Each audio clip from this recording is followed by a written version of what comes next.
All of you, good morning, my dear students. I am Anbaraj, Social Science teacher, RE Metric Higher Secondary School, Melur.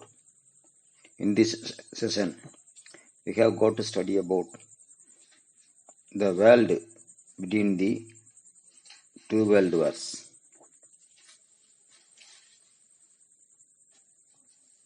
Here, we have got to study the political developments in South America. Mayas and Aztecs. Before the European discovery of the America, three centers of civilizations existed. They are in Mexico, in Central America, and in Peru, in South America. The Maya, the Inca, and the Aztec civilizations were highly advanced. There were several states in each of these areas of civilizations. Well-organized and strong governments existed. Existed means continued.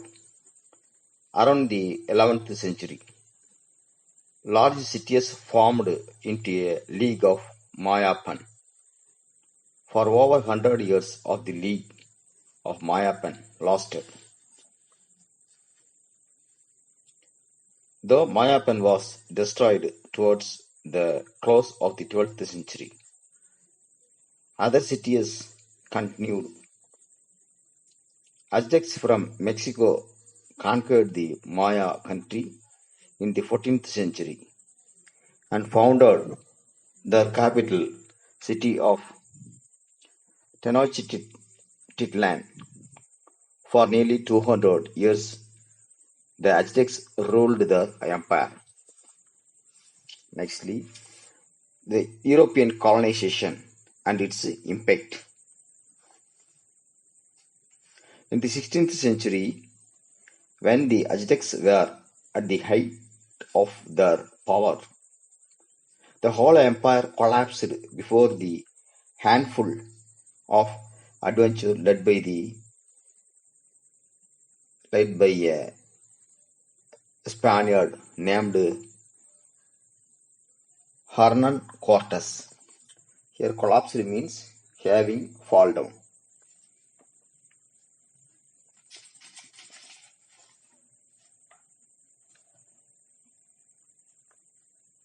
This is one of the with the great city of the Tenochtitlan also perished. There is one of the world's worst genocide.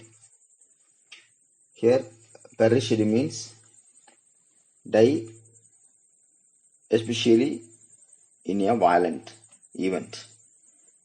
And then genocide means the deliberate killing of a large number of people from a particular nation. That refers the word genocide. The other famous conquistadors was also a Spaniard by name Francois Pizarro, who led the conquer of the Incan Empire. Later, the Spaniards made Peru a part of their dominion. The term dominion means that which is mastered or ruled.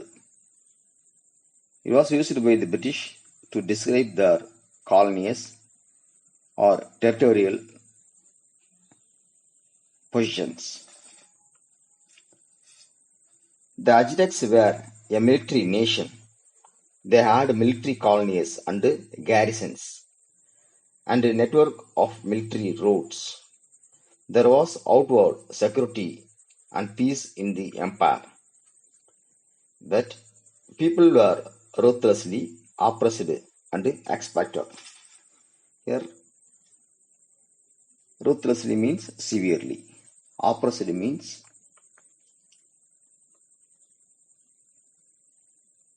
subject to harsh and authoritarian treatment. the liberation of an oppressed people. By the late of the 18th century, demand for political freedom, administrative autonomy, and economic self-determination was articulated throughout Latin America. There were bloody conflicts between Haitian slaves and colonists. The armies of the British and French colonizers. This struggle, led by the Toussaint Overture during 1791 to 1801, ended in the Haitian people's independence from the colonial control of France. Haiti thus became the first Caribbean country. Haiti thus became the first Caribbean country to throw off slavery, the French colonial control. Nextly, impact of the invasion of Spain and Portugal. The American and French revolutions provided inspirations to the Latin Americans. The Americans and the French revolutions provided inspiration to the Latin Americans for their freedom struggle. The Napoleonic invasion of Spain and Portugal in 1908 quickened the process of liberation struggle in South America. Already, the spirit of independence was growing under the leadership of Simon Bolivar, called El Liberator. The Liberator.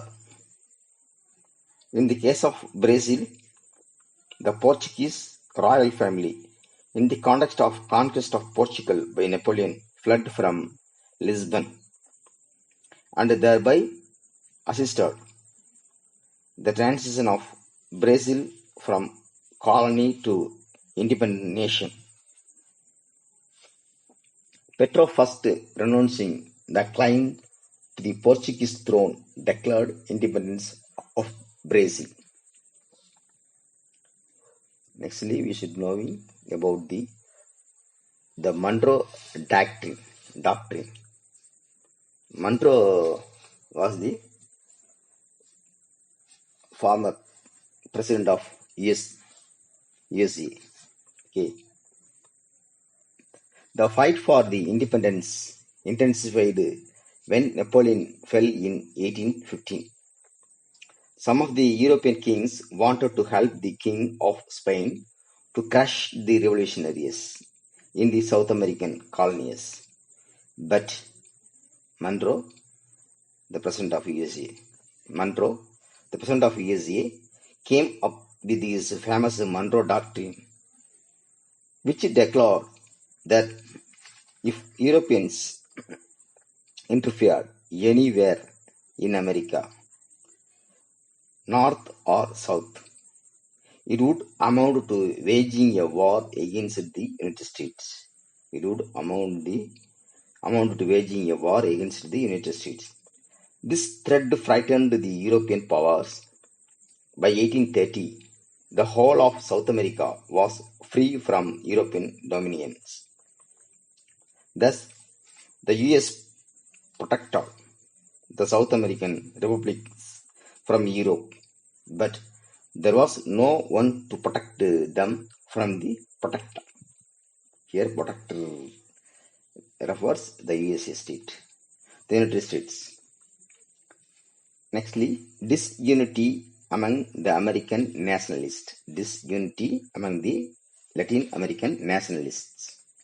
Latin America nationalists fought not only Spain and Portugal, but also each other. In 1821, Central America ceded from Mexico. Here, ceded means withdraw formally from membership of Federal Union.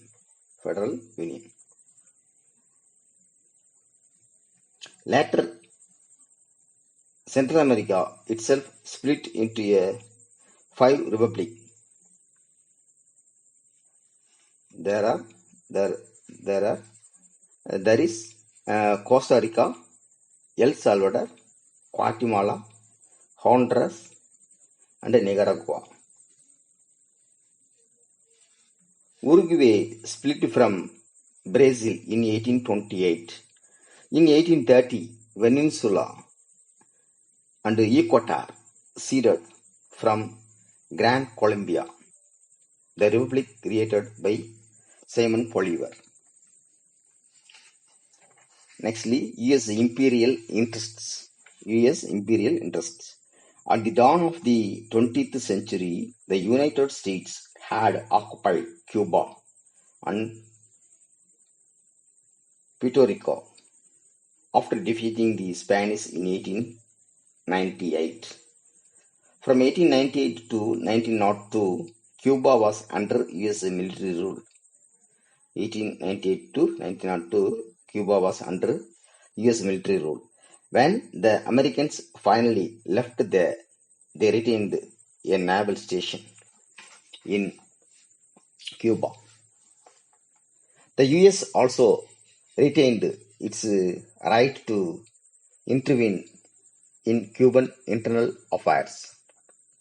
President Theodore Roosevelt's attitude to Latin America countries was summed up in the words, speak softly and carry a big stick. It was called Great Stick Policy in American history. The Monroe Doctrine had barred European interference in the affairs of the American continent. Roosevelt made an important amendment to the doctrine in 1904. It authorized U.S. intervention in Latin America in order to maintain order. After effecting this amendment, the U.S. became the dominant influence not only politically but also in economics. Nextly, we should know the emergence of the middle class and working class. The independence movement facilitated transfer of political authority, but it engendered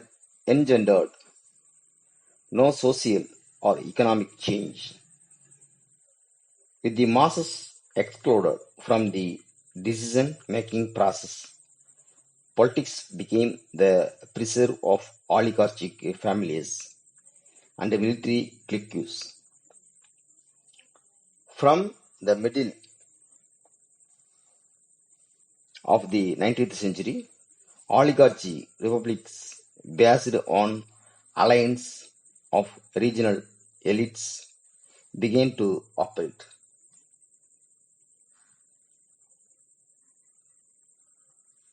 Here, elite means a select group that is superior in terms of ability. Elite groups.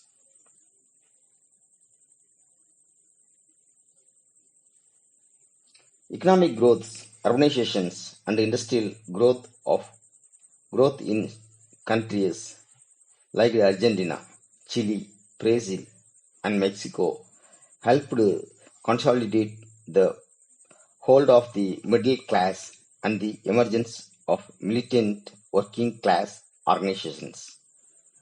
At the same time, American power and wealth came to dominate Central and South America. Great Depression in South America. The situation created by the Great Depression made it impossible for oligarchic regimes to accommodate the rising expectations of several assertive groups in Mexico.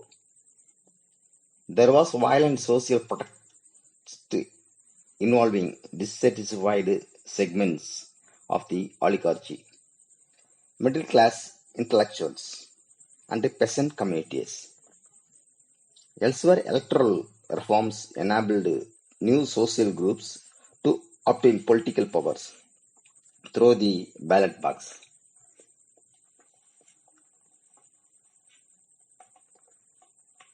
Latin America protested American intervention and disliked their dollar imperialism.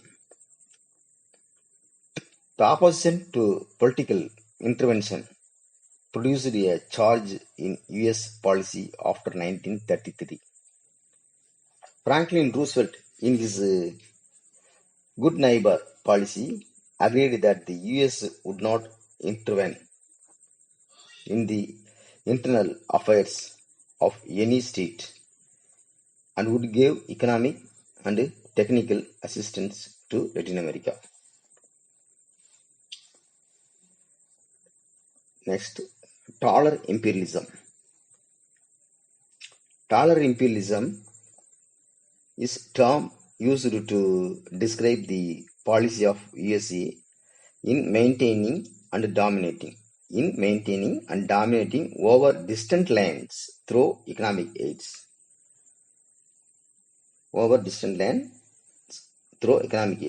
That refers the dollar imperialism policy.